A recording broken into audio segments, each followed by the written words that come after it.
Hello అండి, చూస్తుంటేనే నోరు ఊరిపోతుంది కదా చికెన్ ఫ్రై. దాని ప్రాసెస్ ఏంటి చూసేద్దాం, వచ్చేయండి. Welcome to my channel. First మాండీలో ఆయిల్ వేసుకుని ఆయిల్ వేడెక్కిన తర్వాత మనం తరిగి పెట్టుకున్న ఉల్లిపాయలు వేసుకోవాలి. ఉల్లిపాయ గోల్డెన్ కలర్ వచ్చేంత వరకు ఫ్రై చేసుకుంటూ ఉండాలి.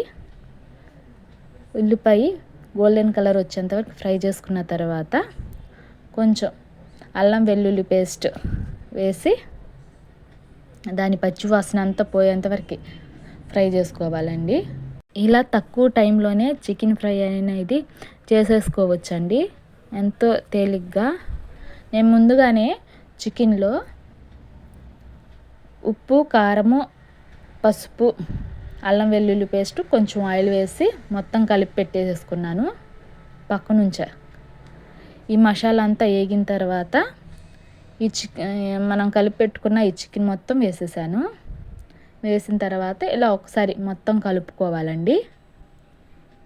ఇలా మొత్తం కలుపుకున్న తర్వాత చూసారు కదా, చికెన్లో ఉన్న వాటర్ అంతా పోవాలి. ఇలా వాటర్ అంతా పోయిన తర్వాత అందులోకి 2 పచ్చిమిర్చీలు చికెన్లో వేసానండి. చూసారు కదా, అలా వేసిన తర్వాత మొత్తం కలుపుకున్న తర్వాత అందులో కొంచెం గరం మసాలా వేసి మొత్తం తిప్పుకున్నాను.